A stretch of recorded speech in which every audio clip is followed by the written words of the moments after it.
Hi guys, this is Bemulenga. And if you're a focus master and always productive, then you are one of the chosen ones. I am not. Sometimes I struggle with productivity, and especially in the early days of working from home.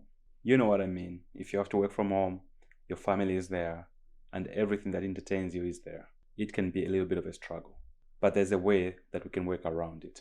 In this video, I'm going to talk about how I stay productive, the methods that I've used to help me be productive, whether I'm working from home or I'm working from the office. And I'll give you the top 5 tips that have helped me build this into a habit. And this has worked for me. It might help you too, but here is my method. I find that everything works well when the routines are respected, in the sense that if you keep on doing the same things every day at the same time, you become good at it. And when that time approaches, you're reminded to do it. Consistency is what will build mastery. I came across a study some time back that says in order for students to become good at reading, to focus their minds on reading, it is advisable that they should do their studying or their reading in a very specific place every single time, preferably a library. This is how it works. Every time you go to the library, the only thing you're doing there is study every single time, preferably at a specific time every single day. So when that time comes, and when you enter the library, your brain switches on. At this time, in this place, you are supposed to be studying. And that will help you focus on your studying every single time at that specific place. But people are different. Some people that I met actually say they don't do well at libraries. They feel they study better at home, and that works. But as long as you make a specific place where you do your studying every single time, not just anywhere, that might distract you. With that in mind, I have 2 places that I work. I have a space at home and I have a space at the office. I do my work consistently in these places. I've tried just to see how it will feel and work, just to sit on the couch or just away from my desk and try to work. And I have failed terribly. I get distracted easily. But every time I sit on my desk, my mind switches on. It knows this is the time for you to work. So here's my method. So I have a morning routine. This is something that I practice every morning before I get to work. Just like the routines or rituals of most athletes. If you read about most of these athletes, they have something specific that they do before a game. It might be a meal, it may be the way they tie their shoelaces, the way they do their hair, or whatever it may be, but there's something specific that they do every single time to prepare their mind for that game. If they don't do it, they feel something is wrong. And it's the same way for me. In my case, it's my morning shower. It does not matter whether I'm working from home or I'm working from the office.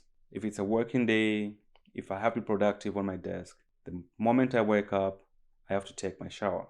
Once I do that, my body knows this is time for work. If I don't take my shower, my brain knows this is a lazy day. Usually these are Saturdays when I sit down watching TV. Every morning has to be similar in the sense that you have to do what you do every day to be productive. Whatever gets your mind into that space, into that zone, if I can call it that, where you know right now I have to produce. Do it every single day to be the most productive. And some people would say, do it at a time when you put the most energy in the manner that works for you. And as part of my morning routine, I have to have my hot beverage with me. Several months back, I quit drinking coffee. So now it's hot tea with a little bit of sugar for sweetening if I don't have honey. And there you have it. You finally met a programmer who does not drink coffee. So I have to have my cup of tea, whether I drink from it or not. If I don't have it, I feel like something is missing. And when it's missing, I start looking for it instead of me being productive. This has become a huge part of my morning routine.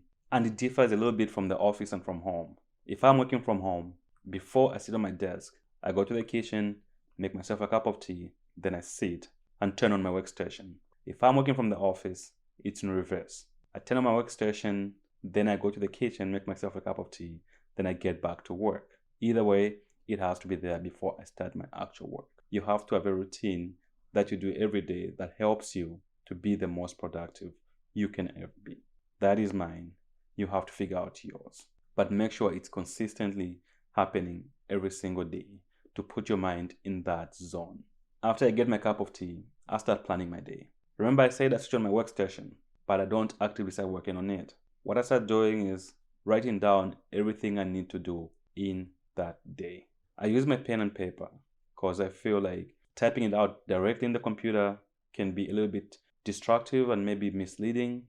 And I think just pen and paper still feels better than typing, at least to me. I mean, for small notes, not like huge scripts. So at every single time, I have a notebook with me. This is used mostly for rough notes, for rough drafts. It might be meetings I have, planning my day, or whatever it is that needs to be taken down quickly. I use my notebook, then I transfer it to my computer. After I've planned my day, I go to my calendar and make updates, set deadlines for what I need to achieve and when I need to achieve them. And for a much detailed note taking, after I've made my initial notes in my book, I use an application called Notion.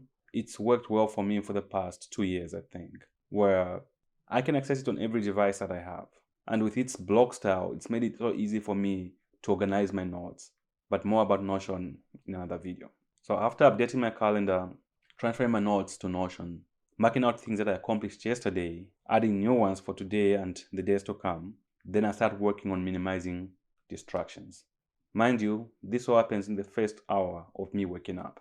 So to minimize distractions, one of the first things I do is turn my computer and my phone into DND mode, not Dungeons and Dragons. We're talking about do not disturb here. With the computer, it's just 2 clicks and it's done. With my phone, I use a Google Pixel 7 Pro. When I put it down, facing down, automatically it goes into DND. No notifications will come my way and I can work peacefully. The people with home offices and single person offices where they work from are privileged in this right. But what about us who don't have this privilege? It can be tough sometimes. At home, dealing with family, especially the little ones that don't understand that you need to be busy. And at the office, which is a shared space, this also can be a distraction with Zoom meetings now, where it's rare that we go to the conference room to meet up. So if you have a shared office, this can be a distraction to others. What I found that works for me is I have invested in some noise cancellation headphones. And every time I feel like I need to zone in and be very, very productive, I just put them on, turn on some classical music, to be specific, Baroque music, and just go with the flow. This minimizes the noise that comes in from outside, and also it helped me from turning my head every time I hear something or I hear footsteps, and just puts me in that zone or in that mood to be productive. And this has become part of my routine where sometimes I'm not even playing music, I just put them on and I feel like, okay, I need to focus. But again, not everybody can work with music. Not everybody can manage to put their phones on D&D. Our work differs. What works for you? And make sure you do it every single time. Another thing that I found to be very effective, and actually I've heard many people that teach productivity talk about it many times, is keeping a clean desk.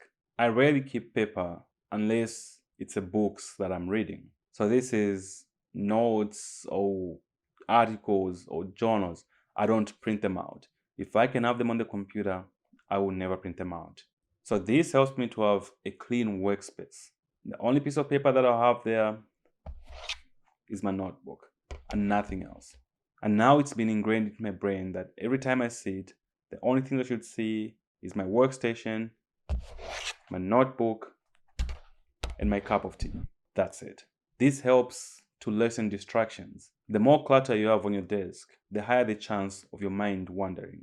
You have papers that your eyes will be looking at time and again, trying to read what's there or trying to fix a problem that's not as important as your mind is convincing you it is. So if you don't have any urgent need for the papers on your desk, I think they shouldn't be there, unless you can handle it. We're all different, we focus differently. If I have a lot of papers on my desk, apart from them just looking dirty, they kind of crowd my mind into thinking they're important when they actually are not important. So I effectively use the spaces that I have on my phone, on my computers, to store everything that I need. And keeping my space clean actually helps me to feel better about myself. I feel good, I'm working in a clean environment, and my brain has a clear vision or a clear sense of what needs to be done. So I've come to find that everything should happen at the same time, at the same space. It's kind of like dedicating a recurring time and setting a theme for your work. It might be in the morning as a time, and the theme will be your office space. Once you enter that space at that time, your brain knows it's time to grind. This has greatly worked for me, and it still does. I have no reasons to stop now or change it up. I can only make it better. Find what works for you, and if you want, you can try my methods and see how they work for you. They might be what you need or just a variation of them. Thank you for watching, and see you next time.